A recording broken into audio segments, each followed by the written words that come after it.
Hello students, welcome to विद्यानी history classes. आम plus two second year भारत इतिहास आदि वैदिक युग विषय कि आलोचना कर देजे। आउ रहिला परवर्ती वैदिक युगर सामाजिक जीवन एवं अर्थनैतिक व्यवस्था पर मध्य आलोचना करिछे। चला आज आम देखा जे परवर्ती वैदिक युगर राजनैतिक संगठन उपरे। परवर्ती वैदिक युगरे भारतर राजनैतिक पृष्ठभूमि रे परिवर्तन संगठित होइथिला। बहु गुण रे वर्धित होइथिला राजांकर क्षमता। आदि वैदिक युगरे राजांकर उपरे थिबा नियंत्रण आउ रही नथिला परवर्ती वैदिक युगरे। आदि वैदिक युगरे राजा थिले मध्य राजांक उपरे सभा एवं समिति रो नियंत्रण थिला। सभा समिति रो परामर्श क्रमे आदि वैदिक युगर राजा माने कार्य करुथिले। किंतु परवर्ती वैदिक युगरे राजनीतिक संगठन गुड़िक संपूर्ण भाव तार काया परिवर्तन कला। समस्त क्षमतार अधिकारी हो गले राजा माने। तांको क्षमतार परिसर वृद्धि होगा सहित नूतन राज्य कर्मचारी मानकर नियुक्ति दिया जाइथिला राज दरबार रे। समग्र राजनैतिक अवस्था परिवर्तन साक्षर बहन करिथिला। ताले चलो आमे देखिबा जे गोटी गोटी करी देखिबा से सब गुड़िक कौन कौन थिला ना। राजा थिले सर्वोच्च क्षमतार अधिकारी। राजा थिले समग्र राज्यर सर्वमय कर्ता। तांकर राज्याभिषेक उत्सव महासमारोह रे पालित हेउथिला। से थिले निरंकुश क्षमतार अधिकारी। प्रजा माने तांकु पूर्ववत बलि शुल्क भाग नामक कर प्रदान करुथिले। प्रजा माने कर देउथिले। सेही कर गुड़िकर नाम होची बलि शुल्क भाग। राजा थिले सर्वशक्तिमान एवं तांको इच्छा ही थिला सर्वोत्तम इच्छा। राजांक बिना प्रजा मानकर अवस्था जगुआल विहीन गोरु पलर अवस्था सदृश हेबो बोली सेही समय वर्णना करा जाइथिला। गाई जिते चरेबाकू गला बेले जदि जगुआली नथिबो ताले गोरु पल माने याड सियाडे धाइबे, घर बाहुडा हेई परिबे नाही। तेणु सेही भली भाबरे सेतेबेळर वर्णनार जणा पड़िछि जे राजांक बिना भी प्रजा माने सेही अवस्था थिले। माने प्रजा समाज कल्याण कार्य हो किंबा राजनैतिक अवस्था हो कौनसी कार्य ठीक से हेई परिबो नाही राजांकर बिना। चलो देखिबा यज्ञ अनुष्ठान। निज शक्तिर पराकाष्ठा प्रदर्शन करिया पई राजा माने सतत चेष्टित हेउथिले। सेमाने निजको सर्वशक्तिमान रूप रे प्रदर्शन करुथिले। सतपथ ब्राह्मण र वर्णना अनुसार राजा थिले प्रजापतिंकर मूर्तिमंत प्रतीक।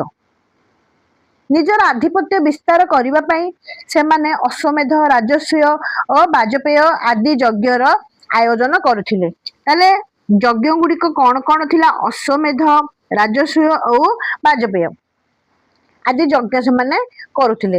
एहा प्रजा मानक आगरे तांकर सम्मान वृद्धि होबा सहित पड़ोसी राज्य मानकू तांकर वर्धित क्षमतार सूचना प्रदान करुथिला। सार्वभौमत्व। परवर्ती वैदिक युगर राजा माने सार्वभौम सम्राट हेबार प्रयास पोषण करुथिले। सेमाने युद्ध एवं राज्य जय द्वारा एही गौरवर अधिकारी हेबाको चेष्टा करुथिले। सेमाने मध्य पूर्व वर्णित विभिन्न यज्ञर आयोजन एथिपई करुथिले। अधिकांश राजा निजको सार्वभौम सम्राट बा राजा विश्वजननी रूप रे घोषणा करुथिले। निजर क्षमता अनुसार सेमाने निजको अधिराज, राजाधिराज, सम्राट, विराट, एकराट आदि उपाधि भूषित करुथिले। एथुर स्पष्ट प्रत्ययमान हुए जे परवर्ती वैदिक युगर राजा माने सार्वभौम क्षमता लाभ करिबा पई प्रयासी हेउथिले।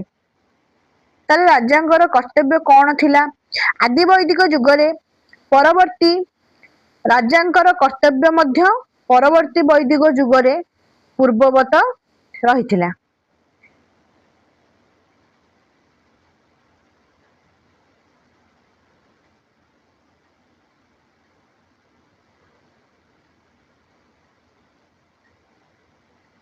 ସେ ପ୍ରଜାପାଳନ ସହିତ ଶତ୍ରୁମାନଙ୍କ କବଳରୁ ରାଜ୍ୟକୁ ରକ୍ଷା ମଧ୍ୟ କରୁଥିଲେ। ଯୁଦ୍ଧ ଦ୍ୱାରା ରାଜ୍ୟ ବିସ୍ତାର କରିବା ମଧ୍ୟ ତାଙ୍କର ଲକ୍ଷ୍ୟ ଥିଲା।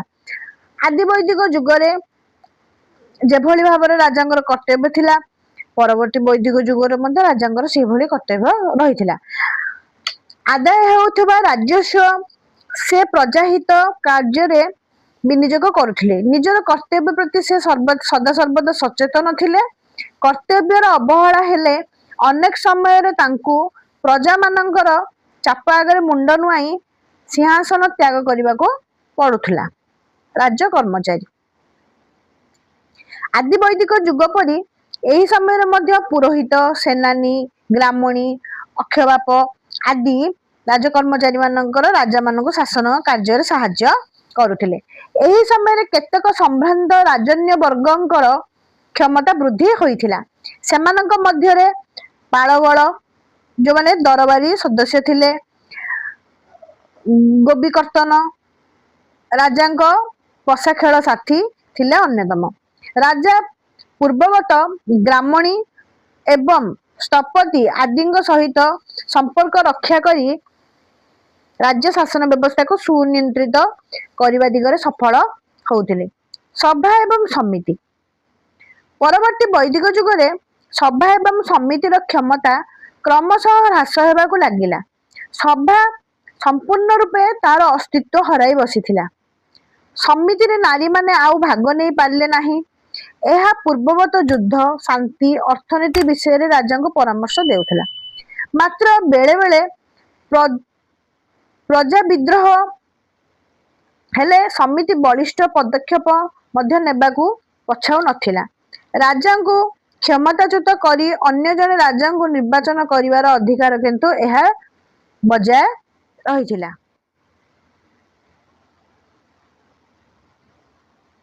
ଦଣ୍ଡବିଧାନ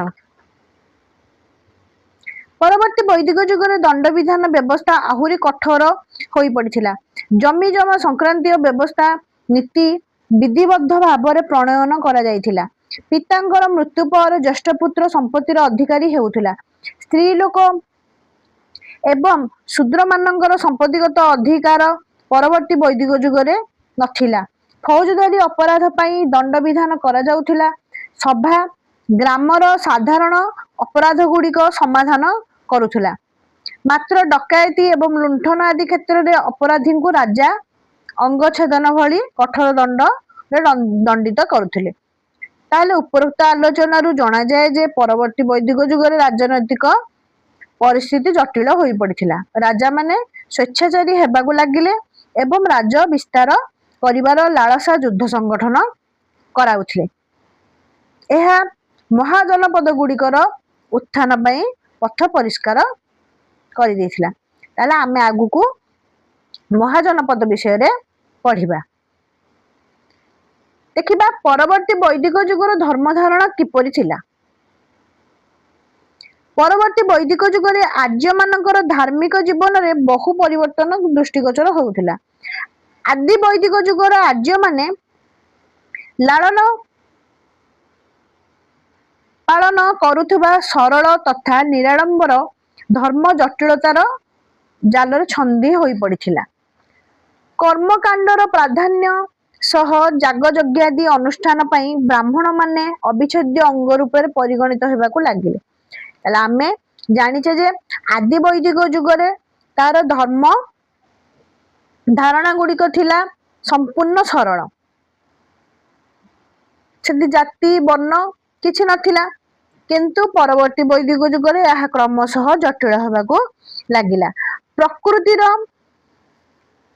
ବିଭିନ୍ନ ରୂପର ଉପାସନା ହ୍ରାସ ପାଇବା ସହିତ ବହୁତ ନୂତନ ଦେବାଦେବୀ ମାନଙ୍କର ଆରାଧନା କରାଗଲା। ଏହିପରି ଭାବରେ ବହୁ ପରିବର୍ତ୍ତନର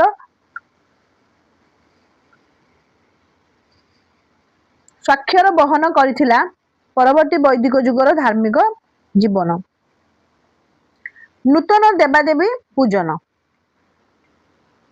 ପରବର୍ତ୍ତୀ ବୈଦିକ ଯୁଗରେ ବହୁ ନୂତନ ଦେବାଦେବୀ ମାନଙ୍କର ଆବିର୍ଭାବ ଘଟିଥିଲା।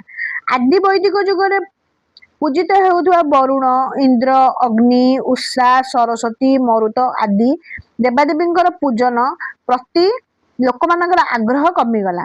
ସେମାନେ ନୂତନ ଦେବାଦେବୀ ପୂଜା କରିବା ପାଇଁ ପ୍ରୟାସୀ ହୋଇ ଉଠିଥିଲେ। ବ୍ରହ୍ମା, ବିଷ୍ଣୁ, ମହେଶ୍ୱରଙ୍କର ପୂଜା ବିଶେଷ ଭାବରେ ପ୍ରଚଳିତ ହେଲା। ବ୍ରହ୍ମା ସୃଷ୍ଟିକର୍ତ୍ତା, ବିଷ୍ଣୁ ପାଳନକର୍ତ୍ତା ଏବଂ ମହେଶ୍ୱର ଧ୍ୱଂସକର୍ତ୍ତା ରୂପରେ ପୂଜିତ ହେବାକୁ ଲାଗିଲେ। ଏହି ସମୟରେ ବାସୁଦେବଙ୍କର ଆରାଧନା କରାଗଲା। ତାଙ୍କୁ ଅବତାର ପୁରୁଷ ରୂପରେ ଗ୍ରହଣ କରାଗଲା। ସେ ନର ରୂପୀ ନାରାୟଣ ବା କୃଷ୍ଣ ବାସୁଦେବ ରୂପରେ ପ୍ରତିଷ୍ଠା ଅର୍ଜନ କଲେ। କେବଳ ସେତିକି ନୁହେଁ, ଗୋବର୍ଦ୍ଧନ, ଗନ୍ଧର୍ବ, ଅପ୍ସରା, ନାଗ, ବିଦ୍ୟାଧର ଆଦି ଉପଦେବତା ମାନଙ୍କୁ ସେ ସମୟରେ ପୂଜା କରାଗଲା। ଦୁର୍ଗା, ଗଣେଶଙ୍କର ପୂଜା ଅର୍ଚ୍ଚନା ମଧ୍ୟ ସେ ସମୟରେ ବିଶେଷ ଭାବରେ ପ୍ରଚଳିତ ଥିଲା। ତାହେଲେ ଦେଖିବା ପୂଜା ପଦ୍ଧତି କଣ ଥିଲା।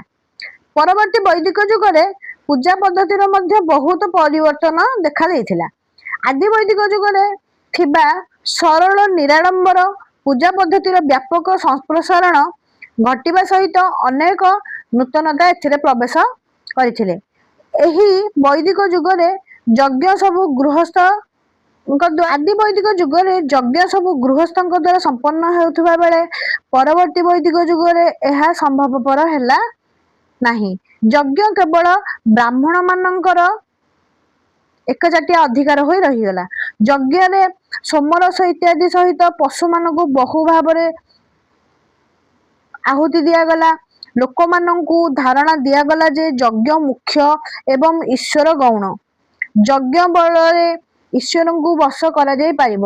ବୈଦିକ ମନ୍ତ୍ର ଏବଂ ସ୍ତୋତ୍ର ଗୁଡ଼ିକୁ ସମ୍ମୋହନ ଏବଂ ବଶୀକରଣ ରୂପେ ଗଣନା କରାଗଲା। ଏହି ସବୁ ସାହାଯ୍ୟରେ ଦେବାଦେବୀ ମାନଙ୍କୁ ନିଜ ଅଧୀନରେ ରଖିହେବ ବୋଲି ସୂଚନା ଦିଆଯାଏ। ବ୍ରାହ୍ମଣ ମାନଙ୍କର ପ୍ରାଧାନ୍ୟ। ବ୍ରାହ୍ମଣ ମାନଙ୍କର ପ୍ରାଧାନ୍ୟ ପରବର୍ତ୍ତୀ ବୈଦିକ ଯୁଗରେ ବୃଦ୍ଧି ପାଇଥିଲା। ସେମାନେ ଯଜ୍ଞ କାର୍ଯ୍ୟ ସମ୍ପନ୍ନ କରିବା ନିମିତ୍ତ ଅପରିହାର୍ଯ୍ୟ ହୋଇ ପଡ଼ିଥିଲେ। ଲୋକମାନଙ୍କର ମଙ୍ଗଳ କରିବା ପାଇଁ ବିଭିନ୍ନ ପ୍ରକାରର ଯଜ୍ଞରେ ଆୟୋଜନ କରିବାକୁ ସେ ଲୋକମାନଙ୍କୁ ଉପଦେଶ ପ୍ରଦାନ କରୁଥିଲେ। ଏହା ବ୍ୟୟବହୁଳ ହୋଇଥିଲା। ଏହା ଦ୍ୱାରା ସେମାନେ ସମାଜକୁ ଶୋଷଣ କରିବା ପାଇଁ ଲାଗିଲେ। ବ୍ରାହ୍ମଣ ମାନଙ୍କର ଅବମାନନା ପାପ ରୂପେ ପରିଗଣିତ ହେଉଥିଲା। ସେ ଯାହା ବି ହଉ, ତାହେଲେ ବ୍ରାହ୍ମଣ ମାନଙ୍କର ଆଧିପତ୍ୟ ଅଧିକ ହବାରେ ଲାଗିଥିଲା। ସଂସ୍କାରର ପ୍ରଚଳନ। ସଂସ୍କାର କଣ ନା ଜଟିଳ ପୂଜା ପଦ୍ଧତି ସହିତ ବ୍ରାହ୍ମଣ ମାନଙ୍କର ପ୍ରାଧାନ୍ୟ ବୃଦ୍ଧି ପାଇଥିଲା। ସେମାନେ ବିଭିନ୍ନ ସଂସ୍କାର ମାନ ପ୍ରବର୍ତ୍ତନ କରି ବୈଦିକ ଧର୍ମକୁ ଆହୁରି ଜଟିଳ କରିଥିଲେ। ସେହି ସଂସ୍କାର ଗୁଡ଼ିକ ମଧ୍ୟରୁ ଗର୍ଭଧାନ, ଅନ୍ନପ୍ରାଶନ, ଚୂଡ଼ାକରଣ, ଉପନୟନ, ସମାବର୍ତ୍ତନ ଆଦି ସଂସ୍କାର ପ୍ରଧାନ ଥିଲା। ଏହିପରି ଭାବରେ 4ଟି ସଂସ୍କାର ପରବର୍ତ୍ତୀ ବୈଦିକ ଯୁଗରେ ପ୍ରଚଳିତ ହୋଇଥିଲା।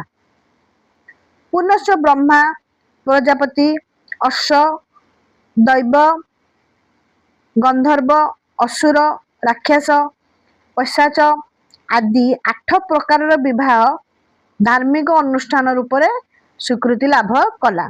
7 ପ୍ରକାରର ବହିର୍ଯଜ୍ଞ, 7 ପ୍ରକାରର ସୋମଯଜ୍ଞ ପ୍ରଚଳିତ ହେଲା।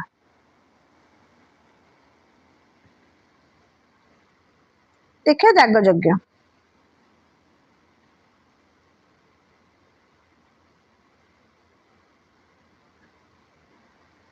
ପରବର୍ତ୍ତୀ ବୈଦିକ ଜଟିଳ ଯାଗଯଜ୍ଞ ଅନୁଷ୍ଠିତ ହେବାକୁ ଲାଗିଲା।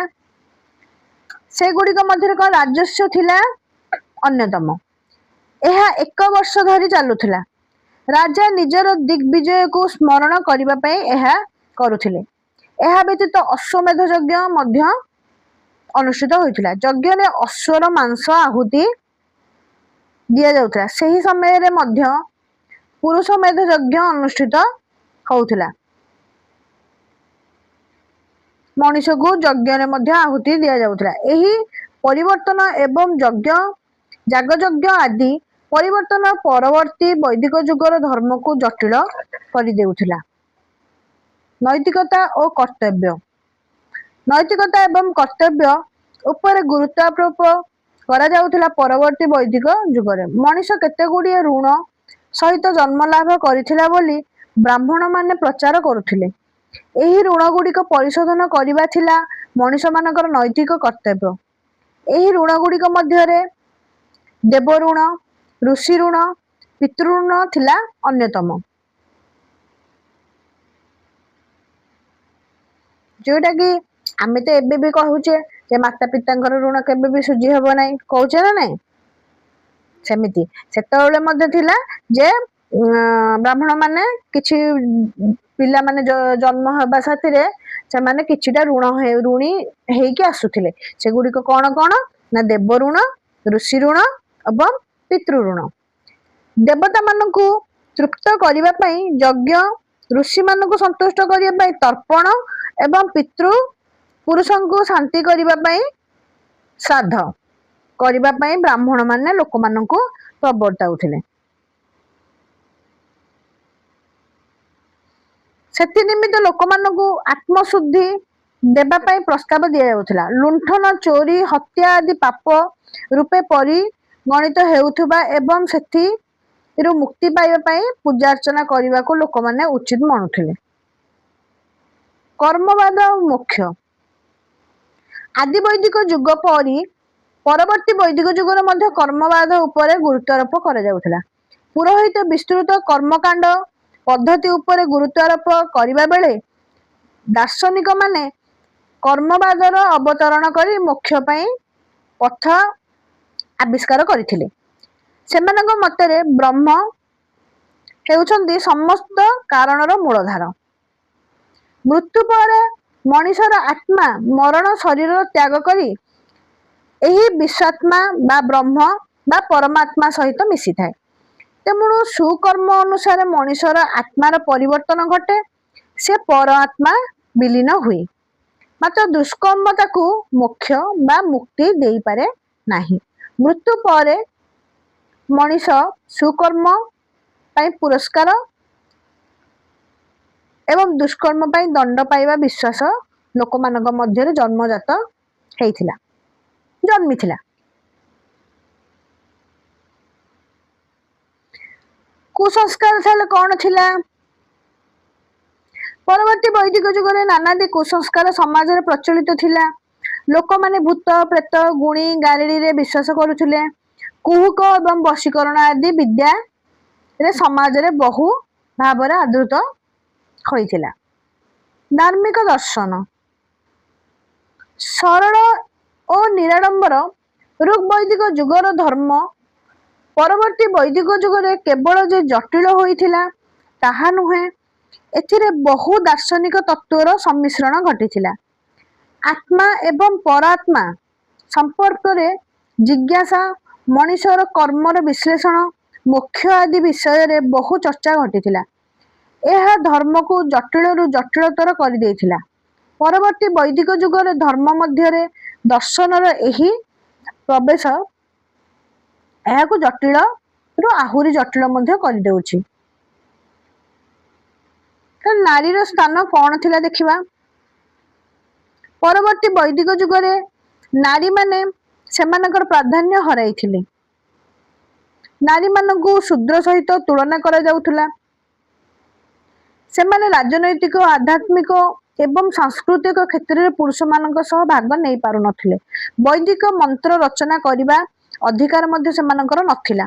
पुरुष मानक सहित सभा एवं समिति रे मध्य जोग सेमाने देई पारु नथिले। कन्या माने पति निर्वाचन करिवार अधिकार हराई बसिले। पिता बा परिवार वयोज्येष्ठ व्यक्ति मानकर इच्छा अनुसार कन्यार विवाह संपन्न हेउथिला। समाज रे बाल्य विवाह एवं यौतुक आदि कलंकित प्रथार प्रचलन घटिला। परिवार पाई कन्या जन्म अशुभ एवं अवांछित रूप से परिगणित हेबाकु लागिला। राजन्य एवं सम्भ्रांत माने एकाधिक पत्नी ग्रहण करने को ଲାଗିଲେ। ଜଟିଳ ଯଜ୍ଞ ଯାଗଯଜ୍ଞ ଓ ବିଧି ବିଧାନ ଅନୁସାରେ ବିବାହ ଅନୁଷ୍ଠିତ ହେବାକୁ ଲାଗିଲା। ସମାଜର ନାରୀ ସମ୍ପୂର୍ଣ୍ଣ ରୂପେ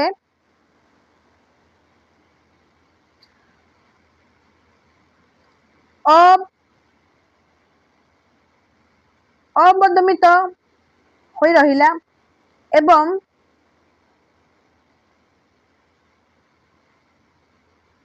ତାର ସ୍ୱାଧୀନତା ସମ୍ପୂର୍ଣ୍ଣ ରୂପରେ ବ୍ୟାହତ ହେବାକୁ ଲାଗିଲା। ତାହେଲେ ନାରୀ ମାନେ ଏଇଠି କଣ ହେଲେ ନା ଏଇଠି ତାଙ୍କର ସ୍ୱାଧୀନତା ହରେଇ ବସିଲେ ଏବଂ ସେମାନେ ସମାଜରେ ଏକ ନିମ୍ନ ଭାବରେ ପରିଗଣିତ ହେଲେ। ତାହେଲେ ଉପରୋକ୍ତ ଆଲୋଚନାରୁ ଜଣାଯାଏ ଯେ ପରବର୍ତ୍ତୀ ବୈଦିକ ଯୁଗରେ ସମାଜ ବହୁ ଜଟିଳ ପରିସ୍ଥିତିର ଦେଇ ଗତି କରିଥିଲା। ଜାତି ପ୍ରଥା, ବାଲ୍ୟ ବିବାହ, ଯୌତୁକ ଆଦି ବହୁ କଳଙ୍କିତ ପ୍ରଥା ସମାଜରେ ପ୍ରବେଶ କରିଥିଲା। ନାରୀ ସ୍ୱାଧୀନତା କ୍ଷୁଣ୍ଣ ହୋଇଥିଲା ପୂର୍ଣ୍ଣ ଭାବରେ। ଅବଶ୍ୟ ଖାଦ୍ୟ, ପୋଷାକ, ଅଳଙ୍କାର ଆଦିର ପରିବର୍ତ୍ତନ ହୋଇନଥିଲା ଏହି ସମୟରେ। ଆଦି ବୈଦିକ ଯୁଗ ପରି ଏ ସମସ୍ତ ରହିଥିଲା ପ୍ରାୟତଃ ଅପରିବର୍ତ୍ତିତ। ତାହେଲେ ଆମେ ଏଇଠି ଋଗ୍ବୈଦିକ ଯୁଗର ଆମର ଏଇଠି ଋଗ୍ବୈଦିକ ଯୁଗ ଏବଂ ପରବର୍ତ୍ତୀ ବୈଦିକ ଯୁଗର ଅଧ୍ୟାୟ ଶେଷ ହେଲା। ଯଦି ଭିଡ଼ିଓଟି ଭଲ ଲାଗିଛି ତାହେଲେ ଲାଇକ୍, ସେୟାର ଆଉ ସବସ୍କ୍ରାଇବ୍ କରିଦେବ। ପ୍ଲିଜ୍ ଭିଡ଼ିଓଟି ସବସ୍କ୍ରାଇବ୍ କରିଦେବ ଏବଂ କିଛିଟା ଟିକେ କମେଣ୍ଟ ଦେଇଦେବ।